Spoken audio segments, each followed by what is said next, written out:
You're live on camera. Terrific. Welcome. Welcome to the State of Minority Small Businesses. My name is Raju Patel, and I'm the president of Bank of America, Denver. I'm also the market executive for our Colorado commercial banking team. On behalf of our 900 associates across Colorado, it's an honor to partner with Mi Casa and host a very important conversation with these distinguished business owners that you'll see in a few minutes this evening. Bank of America is committed to supporting small businesses and ownership and entrepreneurship. Specifically, we're expanding lending and support to diverse-owned businesses, which are the lifeblood of our communities. And to date, our efforts include grants to support BIPOC-owned small businesses and entrepreneurs, access to $1.8 billion in capital through 256 partner CDFIs across all 50 states to serve individuals and small businesses who do not qualify for traditional lending and lenders, including Colorado Enterprise Fund right here in Denver. And we've also committed $300 million to about 100 equity investment funds, providing capital, growth capital, to fund underrepresented BIPOC and women entrepreneurs to help them grow their businesses. And locally in Colorado, we provided grants to support community lending partners like DreamSpring, NewsEd, Rocky Mountain Finance, RMMFI, and Native American Bank. We're also proud to work with nonprofit organizations like Mi Casa. Mi Casa is changing the entrepreneur ecosystem, and we love it. And yet we know it's not enough. We must better understand how BIPOC business owners are navigating small business landscape, including access to capital, the pandemic, and also understanding their goals, challenges, and everyday realities. Understanding the opportunities BIPOC business owners see in their communities helps us better respond and provide support that helps them move their business, grow their business, and also helps our communities move forward. Here in Colorado, we're very focused on creating an economy that works for all. And that includes developing an ecosystem to support our entrepreneurs and small businesses, especially those in the Black and Latinx communities that experience barriers to starting and growing their businesses. For us, it's particularly meaningful to deploy both capital and expertise into the community, all with the goal of advancing economic progress and social advancements. On behalf of my teammates at Bank of America across Colorado and the nation, thank you for joining us here this evening in person and virtually. We're happy to be part of this critical discussion and the solutions we know will result from it. So let's get started. I have the honor of introducing our host today. Ángeles Ortega is the CEO of Mi Casa Resource Center. Prior to joining Mi Casa, she serves as Director of Advancement at the Denver Museum of Nature and Science. In her role, she was responsible for ensuring the annual and long-term funding of the museum. Additionally, she worked for the U.S. Census Bureau in both Denver and Charlotte, North Carolina. Ángeles brings nonprofit leadership experience from serving as the executive director of the Latin American Coalition, which is a social service organization serving the needs of the Latino community in the Charlotte-Mecklenburg region. Originally, Ángeles is from Mexico, and she studied languages at University Autónoma de Querétaro, Mexico, and nonprofit management at the University of Nevada, Reno. In 2009, she earned her MBA from Queen's University in Charlotte, North Carolina. And in 2016, she graduated from the Latino Leadership Institute at Denver University. And you may not know this, but Ángeles serves on several community boards, including the Denver Art Museum Audience Alliance, and the Ricardo Flores Magnet Academy. She's a fellow of the William Friday Leadership Initiative, a graduate of Leadership Charlotte, and American Leadership Forum and Latino Leadership Institute. Additionally, Annalise has received several awards, including Hero of Democracy from the Charlotte Observer, the Business Journal's Diversity Catalyst Award, and the NAACP Legal Defense Community Service Award. In addition, she has earned awards from the Hispanic Elected Officials Community Service Award and the Community Service Award from La Noticia newspaper. You can see why Annalise is in charge of this incredible organization called Mi Casa. So please help me in welcoming Annalise Ortega.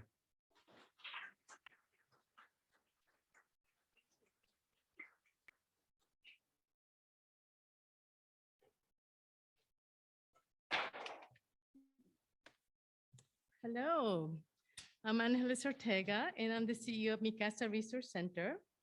And I'm so excited to be here with you today.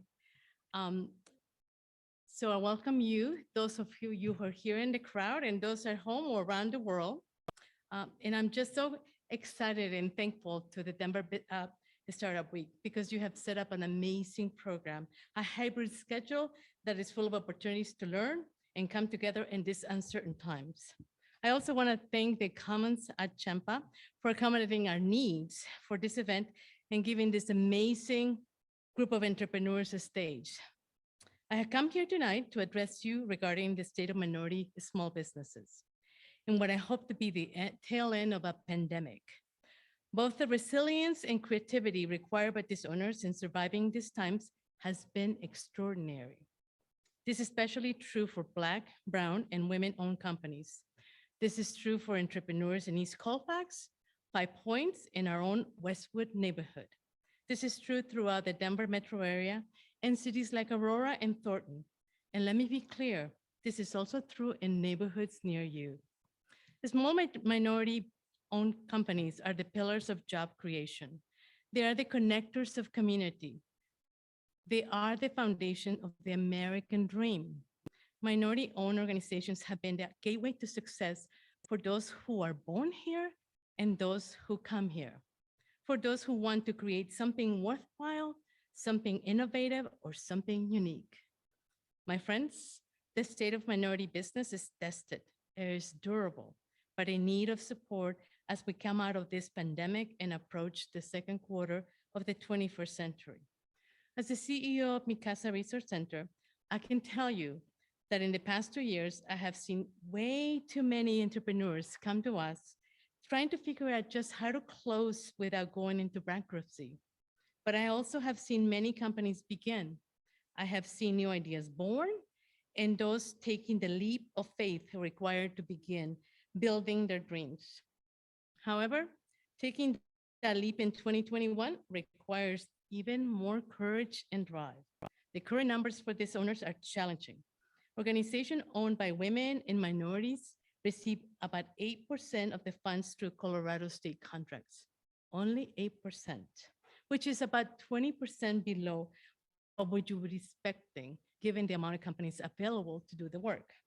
And of the over 650,000 small firms in Colorado, just over 72,000 are owned by people of color. So this accounts for only 11% of small business firms in the state. COVID has only further widened the gap and raised barriers to access for entrepreneurs. According to a U.S. Chamber of Commerce report, during the pandemic, minority-owned organizations have been more likely to have tried and failed in securing a loan, and more minority-owned companies expected revenue to decrease, which is comparing to the white counterparts. The entire state of Colorado has about 224,000 women-owned companies, and the total revenue generated by those companies is $31.6 billion. And from 2007 to 2018, the number of women-owned companies in Denver grew by 49%, while the statewide numbers reflect an increase of 40%. So despite these positive trends, Colorado is 19th nationally in terms of growth when it comes to women-owned businesses. And Denver is 27 in terms of the metro areas. So there's so much work to be done. I have seen firsthand the work that needs to take place here in Denver, but I also seen the impact that owning a business can have on someone's trajectory. 80% of our participant community comes from low income to poverty levels, but entrepreneurship has the power to lift people out of poverty. And Mi Casa is the institution to meet any individual where they are. We are the organization that will provide tools to create a better future. This is true if you're a woman, a person of color, an immigrant, a first-time business owner, or a recently retired person looking to fulfill a dream. And let us not shy away from embracing immigrants as part of the equation. 43% of Fortune 500 companies were started by either immigrants or by the children of immigrants. In 2016, those firms employed 12.8 million immigrants, employed 12.8 million people, and generated $5.3 trillion in revenue. $5.3 trillion in revenue. So another point that I like to make clear is that nationally, white men now make up the minority of entrepreneurs in the United States. This is due to the fast growth in women and Latinx-owned companies. These entrepreneurs are the connectors of community.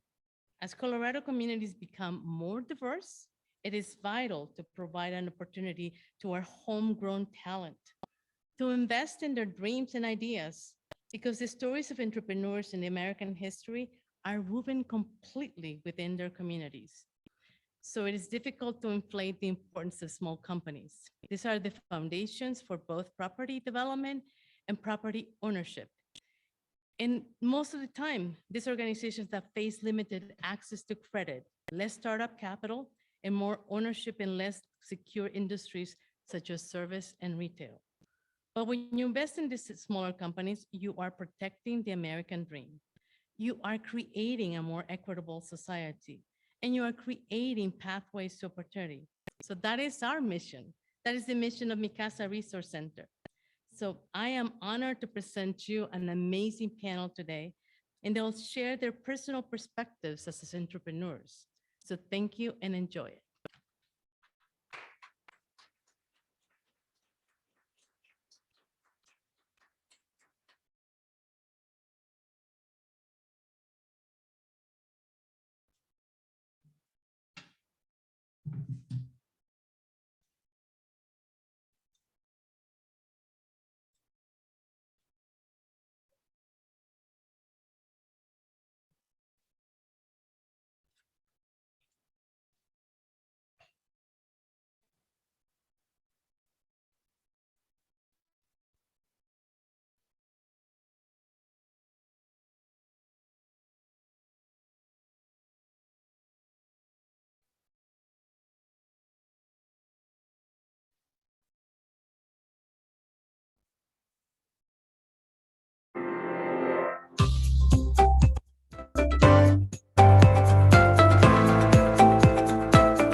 In 1976, 7 mothers and a father living in West Denver founded what would become Mi Casa Resource Center.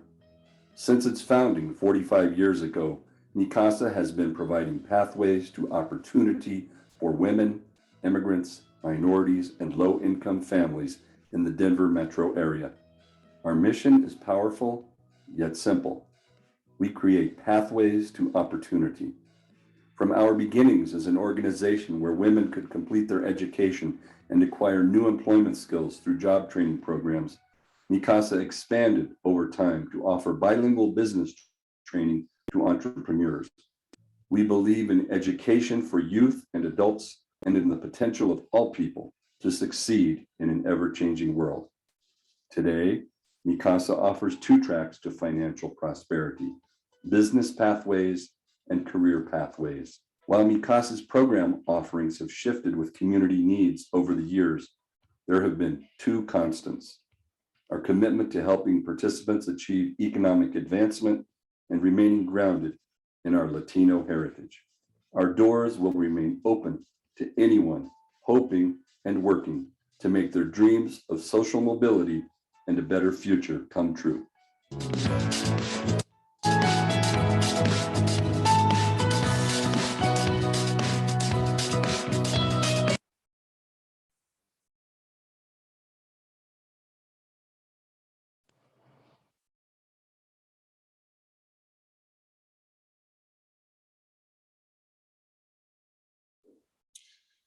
Ángeles, thank you for your powerful words that truly hammer home the importance of this event and why we are here today. I would like to thank our viewers for your willingness to learn more about equity, as well as to thank Denver Startup Week for granting us this very important platform. I am Tyrone Gant from Vector Bank, where through our community reinvestment efforts in lending, investment, and community service, we are able to support local affordable housing, revitalization, and economic development opportunities, improvements in the diverse communities where we live and work. Of the questions to be asked tonight, perhaps the most important is why. There are so many challenges and risks along the path to entrepreneurial success. Here at Vector, we have seen that people start businesses because they are more passionate about bringing their idea to life more than anything else in the world. We have seen many individuals that want to control their own destiny and be their own boss. Often, many of those that we serve in the minority community, starting a business is an opportunity to build generational wealth, security, and create a better way of life. An entrepreneur's business is often their entire life put into a dream, and I am grateful to be given the opportunity to introduce a remarkable group of business owners from right here in the Denver metro area. First, we have Maria Tamayo, who is the owner of Wheatsy Solutions, a tech industry business based out of Boulder. I'd also like to introduce Margarita Gonzalez, the owner of Mini Dwell, a construction business based here in the metro area. And last but not least, let me introduce Austin Dimpers, the owner of Fire and Root Collective, a business that is part of the wellness industry here in Denver. It is truly an honor to share a stage with those that have built companies here in Denver. Your drive in overcoming obstacles is admirable. So we're going to begin the Q&A segment to learn more about what it takes. The first pair of questions I have is simple but important. Number one, what is your business? And number two, what made you want to start a business? We'll start off with Maria. My business is called Wheatsy Solutions, and it all started because I grew up in Mexico City, where women aren't really encouraged to pursue careers in STEM, but I did anyways. And on the positive side, this gave me great job security, and it also gave me a great salary. But on the negative side, it is very challenging to be a Mexican woman in the tech industry. I've experienced a lot of racism, a lot of misogyny, and other dignity violations that make it really hard to survive in that environment. And when you look at the statistics, you realize that this is actually a pretty big problem, because only around 6% of the workforce in tech are women who are self-identified as BIPOC. And last year, when I was laid off after because of COVID-19, along with 8 other people who are also minorities, I got extremely angry. And I decided that I really had to do something about this. So my husband and I started Wheatsy Solutions. We are a consulting company that specializes in behavioral change design. And we provide services in software engineering, Salesforce, and data science. But however, our mission is to improve social mobility for underrepresented groups in STEM. And an example of how we're doing this is that we first train people from underrepresented groups in STEM how to code, how to design, how to do Salesforce. And then when they pass our program, which has very rigorous standards, we hire them as our consultants. Very well. Thank you very much, Maria. Yeah, thank you. Margarita, how about you? Well, thank you so much again for having me here. I love explaining Mini Dwell with a quote from Napoleon here. He said, If you cannot do great things, you can do small things in a great way. And I think that's what Minidwell is. So we design and build houses that are completely controlled, and the fabrication is completely controlled in a closed environment. And it reduces the time of construction in the construction site. So it reduces, at the end of the day, the footprint, the construction footprint, and the production footprint. So our aim basically is to give both affordability and environmental friendly solutions to a market that is claiming to have affordable houses in right now as soon as possible. And what made us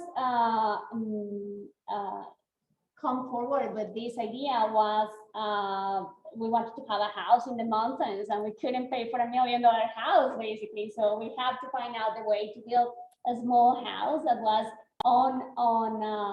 by definition environmental friendly. And the second thing was definitely the Denver blueprint that was published in 2019, and that allows rezonification that basically encourage building small houses to increase densification and social equity all over the city. Awesome. Hey, thanks for having me. My business is called Fire and Root Collective, and we offer trauma-informed and accessible self-defense classes for women here in Denver. We're opening Denver's founding trauma-informed women's wellness center this year. And I started this business because I have firsthand experienced the lack of spaces where women can go and feel safe and heard and have all of their needs met. And my 7 years in the professional wellness industry has taught me that it's, definitely time to disrupt this industry and create equitable professional spaces for women everywhere. So, yeah, thank you. Thank you. Ladies, your passion is evident. Now I'd like to direct a question to Angeles. Angeles, where does Mi Casa Resource Center fit into the equation for those that want to start a business?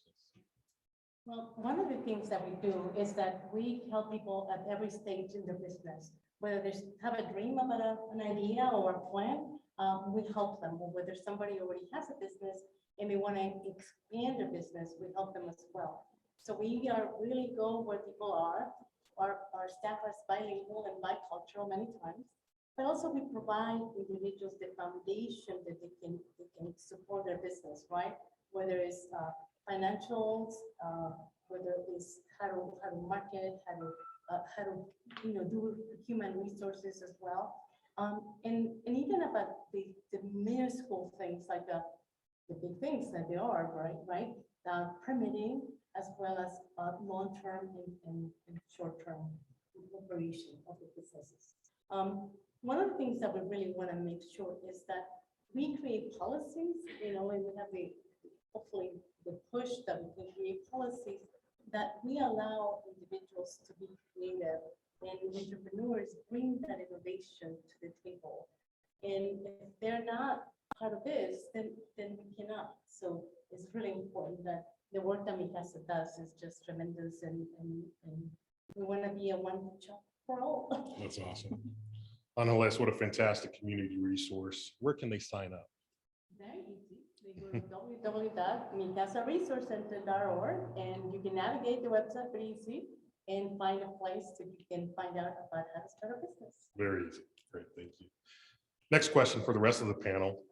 What is the biggest challenge you have personally faced during your business ownership? We'll go in the reverse and start with Austin. Threw me off. I thought it was 1 second. The biggest challenge for me has definitely been like my own imposter syndrome and navigating the startup fund world, which kind of go hand in hand for me. I didn't grow up anywhere where women in business were supported or encouraged, especially with the lack of a college education like me. And so sometimes that like imposter syndrome creeps up. Big shout out to my therapist and my support system for getting me through all of that. But it's worth it every step of the way, and getting to learn all of these new things in these really hard spaces just create more opportunity. So Great. Very well. Margarita, what are your thoughts? Well, I think that the biggest challenge, personal as well, is having the right partner right now. And it's a family business. It's only me and my husband, or my husband and I. And having the right partner, who's willing to test materials, to invest the right amount of money, and see if this can just becoming more than a startup in diapers, has been the biggest challenge at this point. Imagine so. Maria, how about you? Well, similar to Austin, I think the thing that I struggle the most with is believing that I can run a business. And I struggle a lot with imposter syndrome, and especially when I feel like an outcast, both in the business world and in the tech industry. And this gets even worse when people, especially those who are close to me, sometimes tell me things like, "Oh, you're crazy for opening a business in the middle of a pandemic," or "You're being too idealistic," or "You're being you're being too idealistic." And this is hard because sometimes it's true, right? What I'm doing is idealistic and it is very challenging. However, I cannot let myself go into that loop, because as soon as I start going into that loop, it doesn't take me anywhere positive. So when I find myself in that situation, I have to stop myself and remember why I'm doing this in the first place, because I believe that our mission is beautiful, it's good, and it's necessary, and it means the world to me. So even if we make mistakes, or even if we have to iterate, as long as we're working towards that mission, I'm happy. That's awesome. Thanks for your transparency. It's very helpful. They travel the same challenges. Yeah. Nonetheless, given your experience in seeing countless business owners come through the doors of Mi Casa, what, in your opinion, is the biggest challenge that they face? Definitely capital. Yeah. Definitely, there are no resources outside funding for themselves. Pretty much, the majority of business owners start utilize either their own savings or family savings. 80% really lack access to funds through a bank loan or venture capital. This is according to the Kaufman Foundation. And 65 rely, again, like I said, on those family funds of their own savings. And believe it or not, 10% of those, of the businesses, are actually utilizing their own credit cards to run the day-to-day operations. Can you imagine that, if you have to utilize your credit card just to do that? There's money to be made, there's plenty of money to be made outside of the typical white male startup. And I think that if we focus on the small organizations and the small businesses, we really are able to bring variety and to be a dynamic community, and to really bring about community and create social capital in our own community. Here you have 3 amazing, very determined women, but by these 3 amazing women, there's also many out there who do not have the access, and they're just as determined that don't have the access to capital, and there are many other challenges like you mentioned. I agree wholeheartedly. As we've learned tonight, there is often a network of support required for each business, particularly minority-owned businesses. Are there any mentors or moments that you look back on that were vital to your success as an entrepreneur? And Margarita, we'll start with you on this one. Well, I am the perfect candidate to say that Mi Casa has been absolutely an amazing support for my business, for my ideas.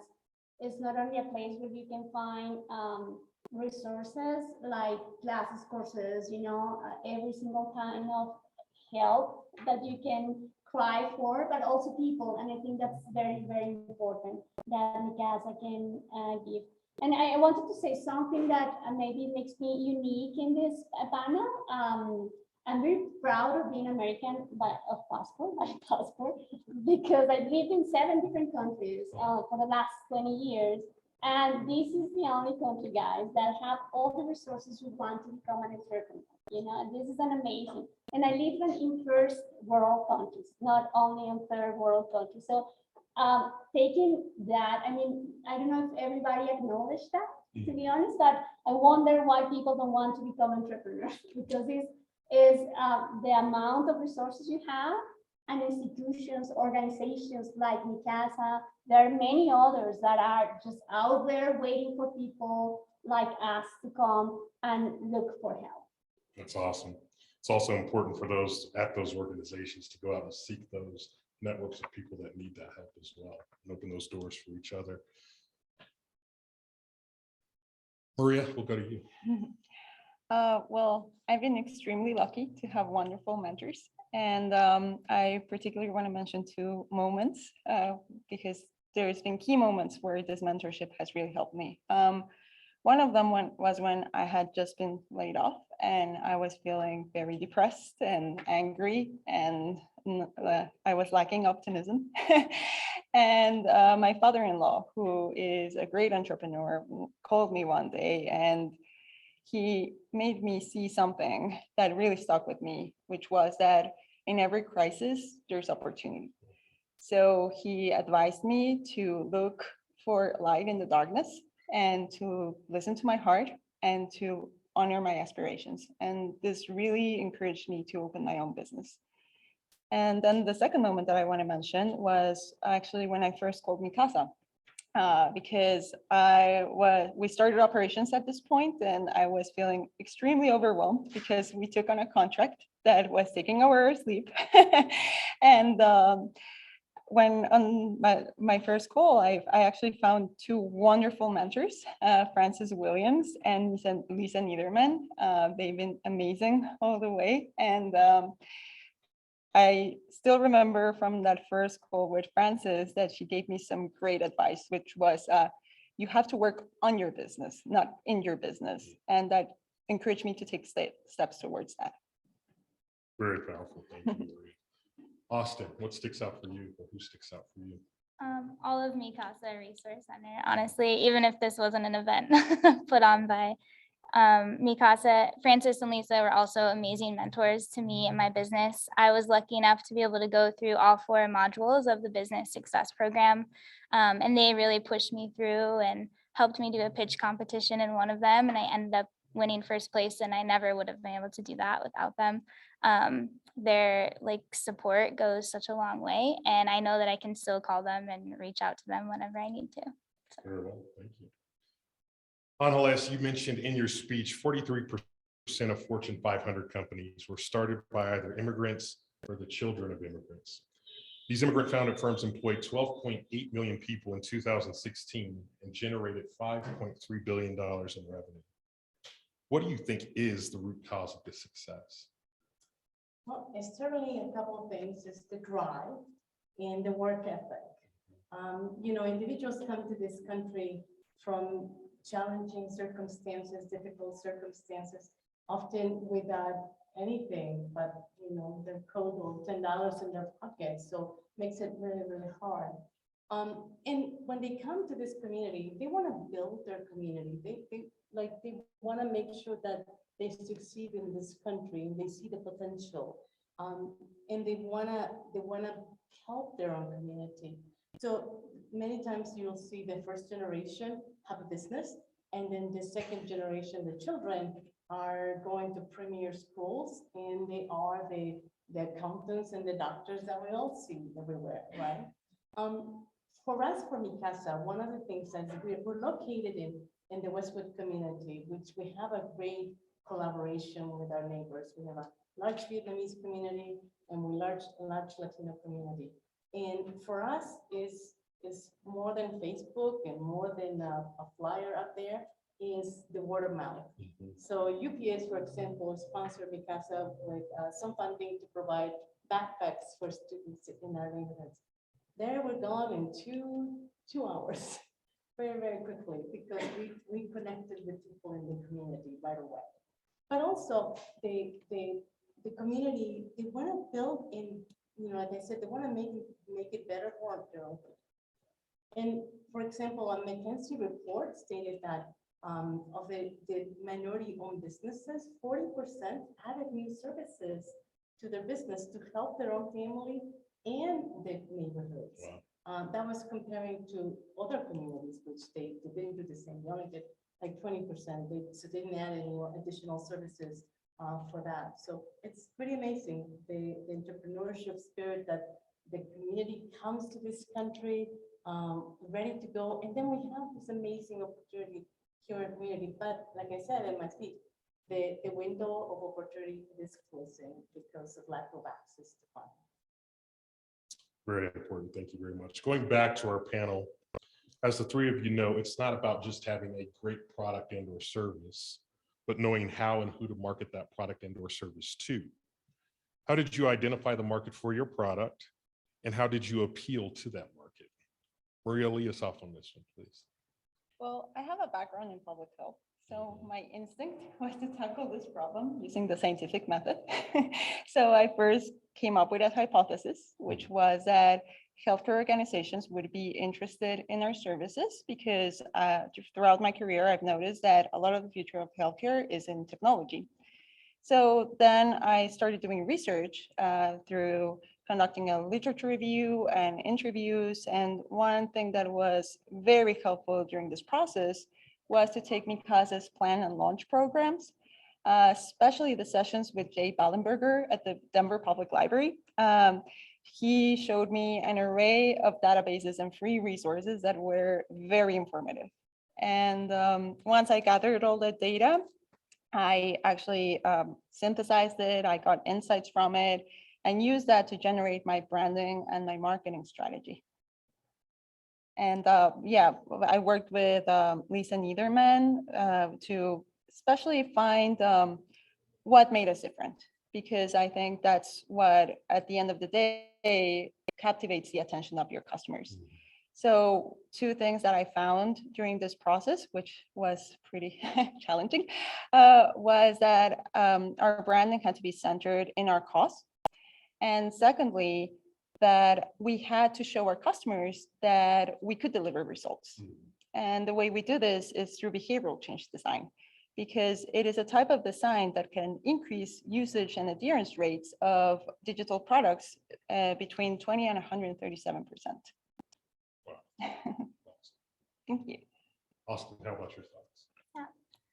Luckily, as a business that supports women, I have had years of experience in my own women-led life. And for me, outside of that, it's important to note that 1 in 5 women here in Denver have experienced sexual assault at some point in their life, and 1 in 8 domestic partner violence.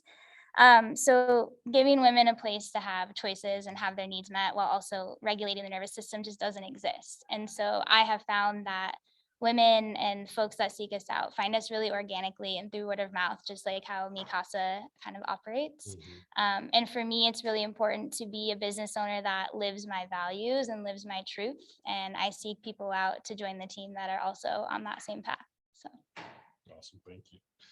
Margarita, how did you identify the market for your product? Well, we are currently overlapping a series of information and databases based on Denver Blueprint and the zoning code to identify the areas that are welcoming this kind of small development. So that was the first step. And in parallel to that, we are identifying what kind of client will be willing to invest and do have the equity maybe in their houses, or they have the possibility to invest in these small houses. As COVID, for instance, opened a momentarily option of having an office on your house and not having to have Zoom meetings with cats and kids at the same time. So that was an aha moment on how to identify clients that could have this need and potentially invest in them. So it's basically, it's a long process as well. It's based on research. I do also have a background in research that deserves a lot of time and different methods to basically know where is the target and how to target those clients. Our marketing strategy is still in diapers, but we are aiming to develop that. It's a work in progress. That's it. Thank you, Margarita. Angeles, another point in your speech that really stood out for me is that white men now make up the minority of business owners in the United States, a shift that's been driven by fast growth in women and Latinx-owned businesses. Saying that, I have a two-part question. One, why do you think this is? And then the follow-up, is this a positive change in your opinion? Well, of course, in my opinion, it's really positive. And, because diverse viewpoints really bring about innovation. And, when you think about this country and being the most powerful country in the world, is because of that immigrant component that came into this country, came up with great amazing ideas and implementing, had the opportunity to do it. But also, and we're so lucky today that, right, that the Denver Startup Week, thought about having Mi Casa being here. So they're really making a statement about the importance of equity and inclusion and diversity, as well as sponsors, right? The Bank of America and Vectra and AT&T and First Bank is so important because they know that the future is female, the future is brown and black, and it just really, we wouldn't be in this country, we wouldn't be as lucky in this country if we wouldn't have those opportunities for our community. When you think about it again, going back to the whole contracts, it is disappointing, right? That only 8% of the available contracts in the state of Colorado are going to women-owned and minority-owned businesses, which is 20% less than what should have been. So that is something that needs to be done and needs to be addressed. And hopefully by being here today, we can, lifting a little flag to say, here we are, here they are, these women are amazing. And there's many of them on the other side, many other ones that have gone through our programs that are eager to participate in building our economy. I mean, this is incredible, the opportunity to have building the economic wave in our country, lifting it from COVID. So. Very well, thank you. Another question going back to the panel, what are the strategies necessary to start and sustain minority-owned businesses here in the Denver metro area? Let's start with Austin on this one. I just want to say thanks for acknowledging that starting a minority-owned business takes a lot more work than the traditional path that has been laid out for white men in our society. I love to hear, though, that we're taking over. That's amazing. For us, I mean, being able to see us finally in incentive programs and investment opportunities and trainings has been really, really important. And I think the biggest difference that I see in minority-owned businesses is that we truly care about what happens with our business and our success and how we show up in our communities, along with the day-to-day that we get to do in the back of the house. And for us, networking with women and other marginalized communities is really the #1 thing that sustains us and being a business that remains in integrity. We're very much a brand that believes there are no ceilings and no glass ceilings, and that mindset is really working for us right now. So awesome, thank you. Yeah. Margarita, your thoughts? I definitely agree with Austin that at the end of the day, you end up creating a sisterhood where you support businesses similar of yours, and making sure that your clients understand that it's good to have this kind of equity and balance as part of your team. And you introduce that subject because many clients don't even realize that. So when you introduce the subject, all my clients have been absolutely open to welcome that idea. And definitely it really helps to support each other. I don't find any specific strategy other than that, right? Open your mouth, knock at the doors, go everywhere and make yourself comfortable being outgoing. That's the best strategy. And feel yourself like at home again. I mean, this country welcomes people like us. So definitely just take advantage of that. Absolutely. Maria, how about your thoughts?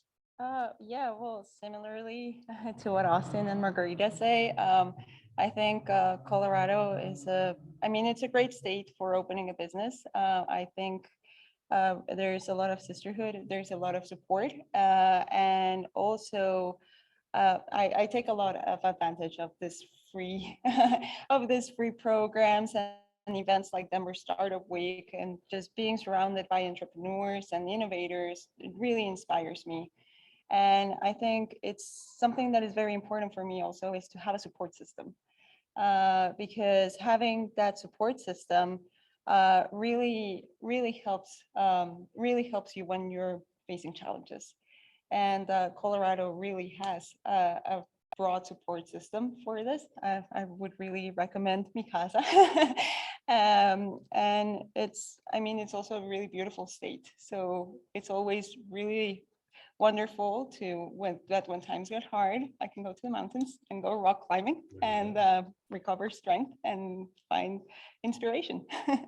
300 days of sunshine. Right? Yes, Yeah. exactly. Very well. Good. Thank you. Nonetheless, if we can, let's pivot to an often overlooked aspect of business that keeps coming up here tonight, and that's community. What is Mikasa's approach to the community that they serve? Well, our community, we provide bilingual services. We have the cultural competence in our staff that provides the adequate services to the community and our participants. We understand the immigrant story, right? For those who are coming from other countries, we understand that how difficult it is, the challenges that they face. So we're able to be right there with them because we know that they're chasing an American dream.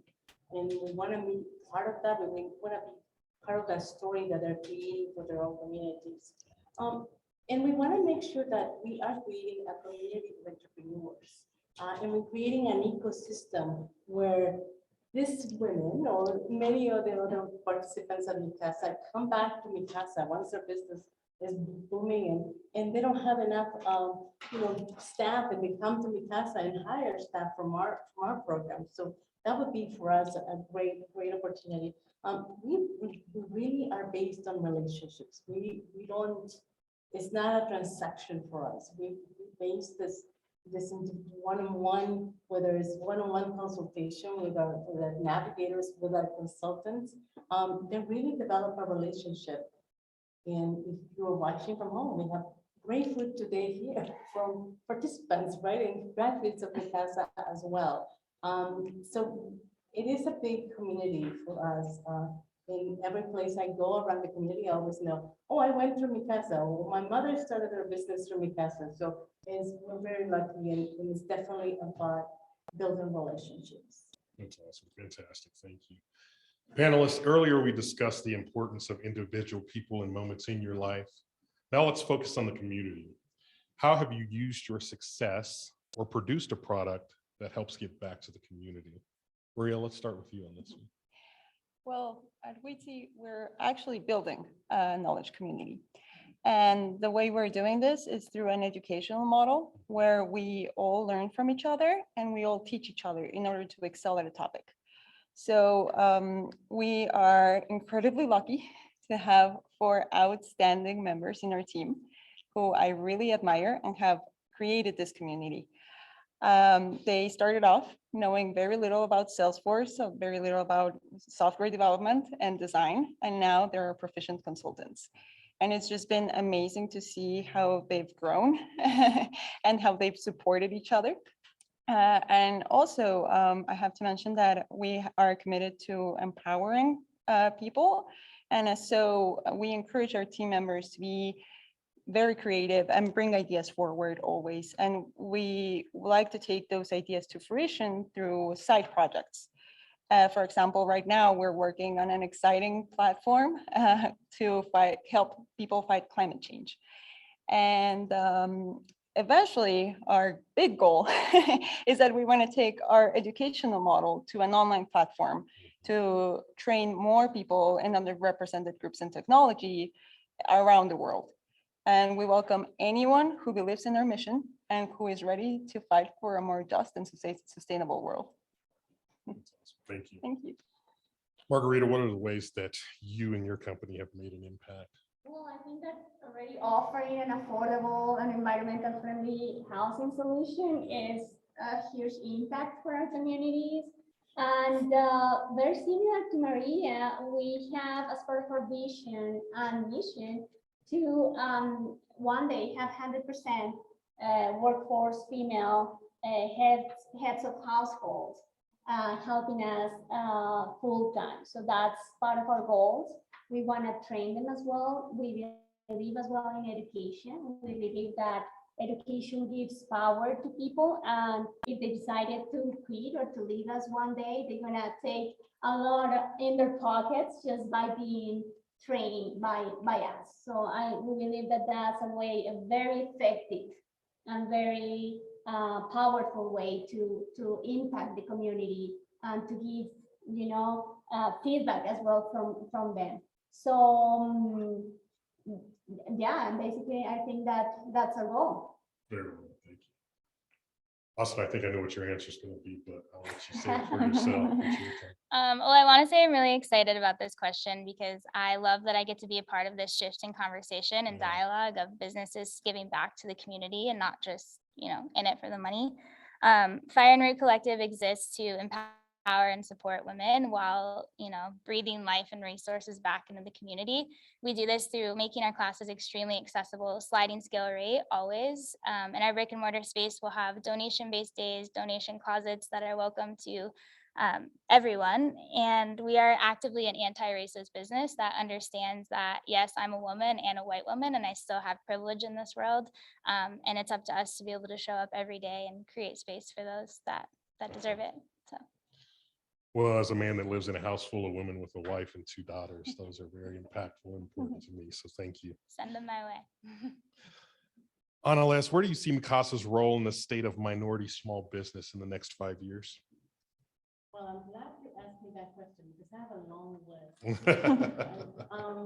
One of the things that we'd like to do is to make sure that we convince those in power, whether political power, social power, to really think about the women-owned and minority-owned business as an opportunity rather than the other.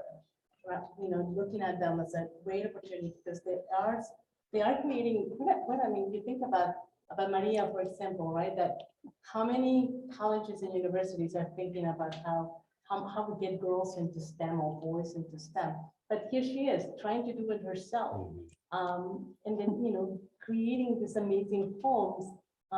With a limited footprint, right? That is so important to us.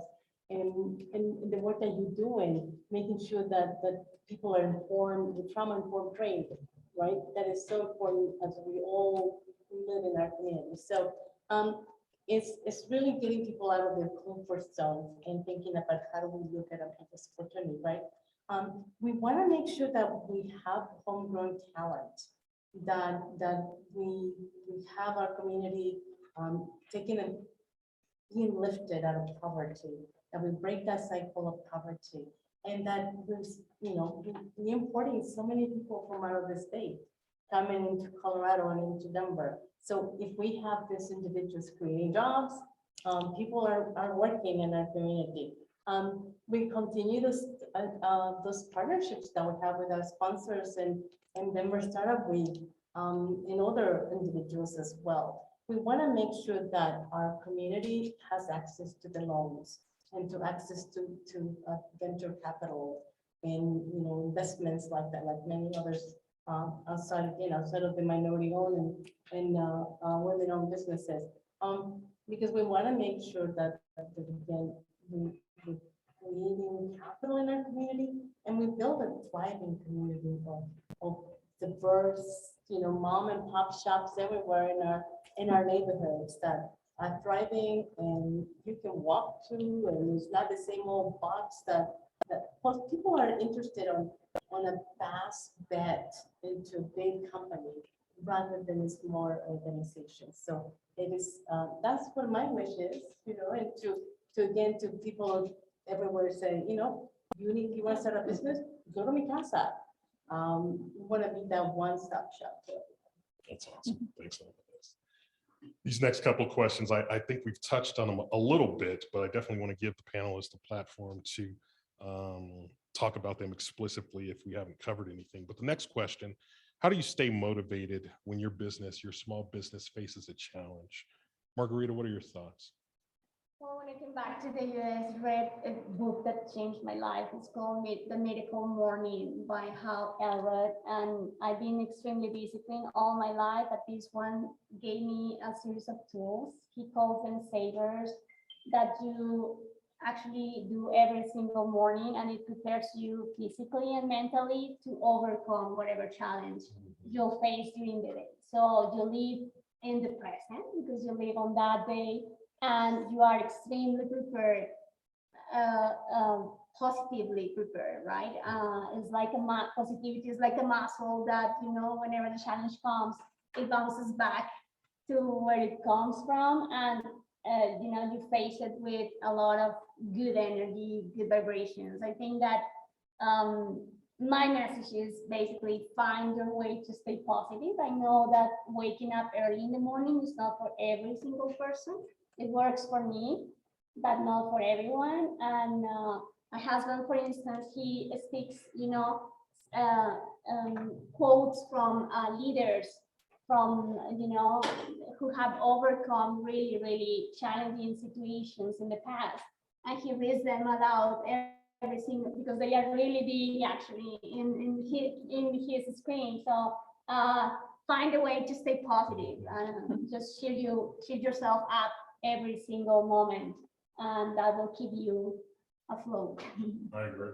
Power of positivity is really powerful. Maria, how about your thoughts?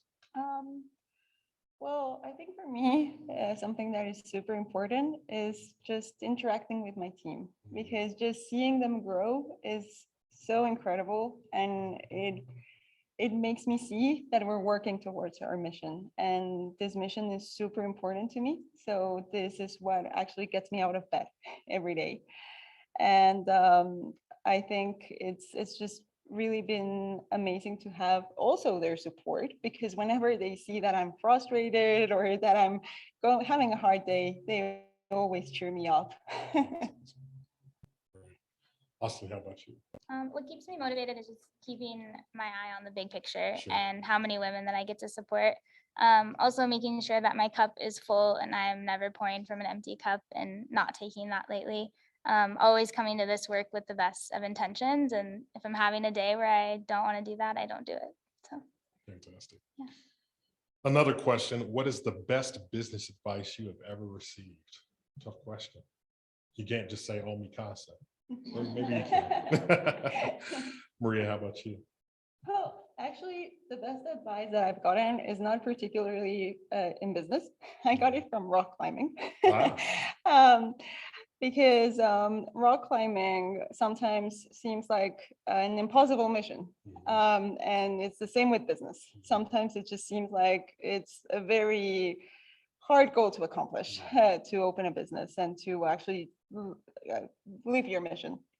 So I had a wonderful coach, climbing coach, who taught me that I have to tackle things step by step. And I have to practice a lot, and I have to be present in the moment. So I always remember this, because taking those small steps and taking one day at a time and practicing, getting better, always helps you to get to that mission that seems impossible, but like you can always achieve it if you work hard enough. Very well. Another question for the panel. What would you like the aspiring business owners who are listening to know? We'll start with Margarita on that one.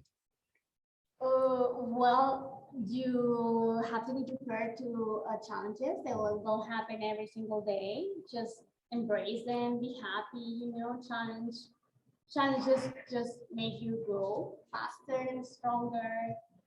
So be extremely positive and be extremely, open to accept criticism and problems. They will come from both your allies and sometimes your best allies, and your not too close allies as well. So yeah, be prepared and be ready to say no and to as well. Obviously, yeah. Absolutely. Austin, your thoughts? For me, there's really nothing more beautiful than getting to watch all of these ideas in your head blossom into something that, from what used to keep you up at night thinking about it, now you're just spending your nights working on it. But taking it one step at a time and knowing that your ideas are worth it and putting it out there. So Very well. Maria, close us out. Your thoughts? Sorry, I didn't get the What would question. you like aspiring business owners who are listening to know? I think I would like aspiring business owners to know that opening a business is an incredibly rewarding adventure. There is never a boring day. However, it is extremely challenging and exhausting. So you have to be willing to be vulnerable because you're going to make a lot of mistakes and you have to learn from those mistakes. And you got to stay humble because you always have to be working towards a better version of yourself and help others be a version of themselves. I think it is crucial to believe in your mission because that is what's going to propel you forward, especially when things get hard. And I would really advise people to not be afraid of challenging the status quo. And also, as they tell us very often at Mi Casa, be hungry and greedy. There you go. Hungry and greedy, I like it. Well, ladies, thank you so much for sharing your inspirational stories and insight. It was very meaningful. Now I'm going to pass it over to Guillermo Lombari with AT&T for closing remarks. Thank you.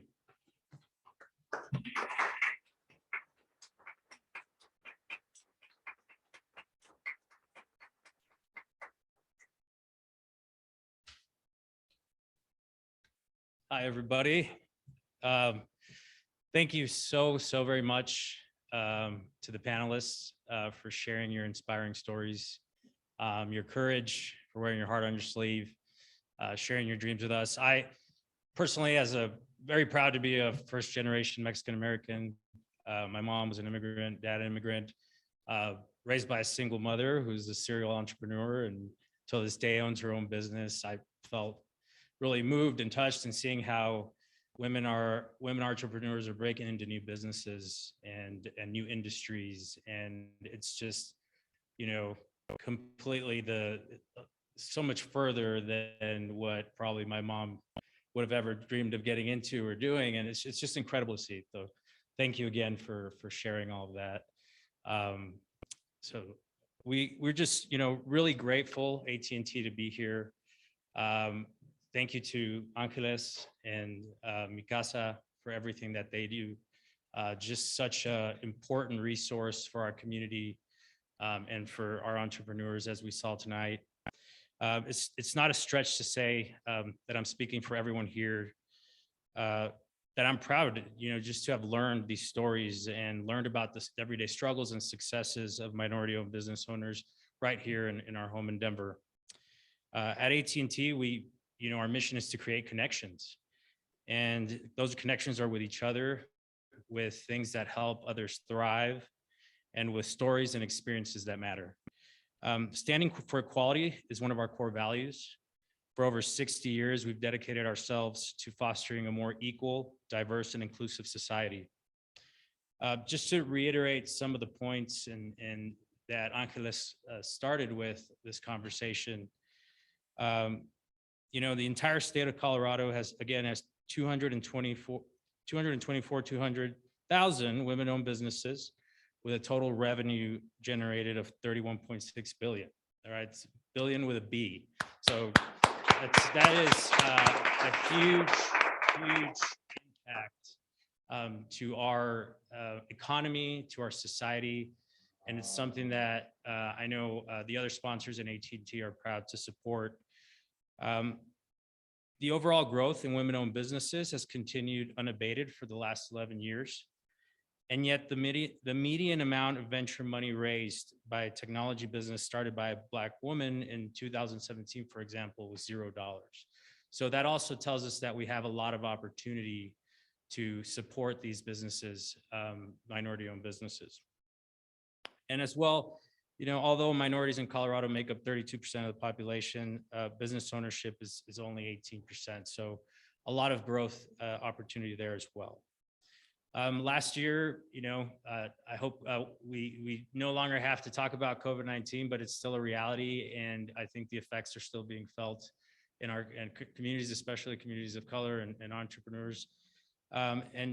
We saw hundreds and thousands of businesses shutter because, they unfortunately were not, they would rather close their businesses than face bankruptcies, or they did not have access to the resources, or were not able to figure out how to get out of that struggle. So Some were able to create solutions and flexible services, but some were unfortunately more vulnerable than others. And we see entrepreneurship thriving in immigrant and first-generation communities as a way to provide for families despite all the barriers we see. At AT&T, we strive each day to foster a sense of belonging and empowerment in our diverse workplace, create relevant marketing for our diverse customers, listen before engaging our diverse communities, and work as a team alongside our diverse suppliers.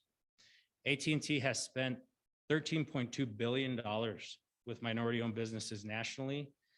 And in Colorado, we have given over $1.2 million in contributions through our Believe Denver campaign that focuses on economic empowerment and mental wellness across Colorado. We innovate with the community in mind.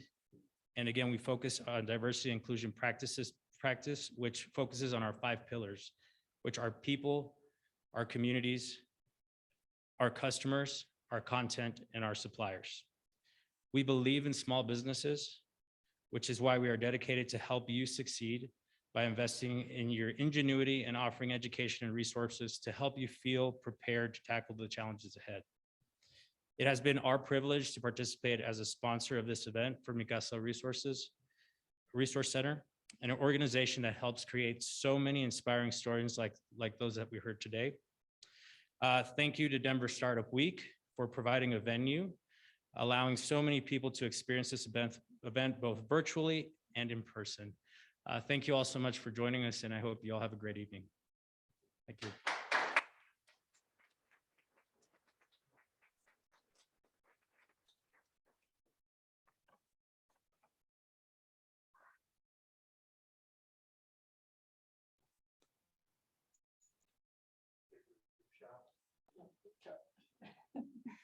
Y'all are so good.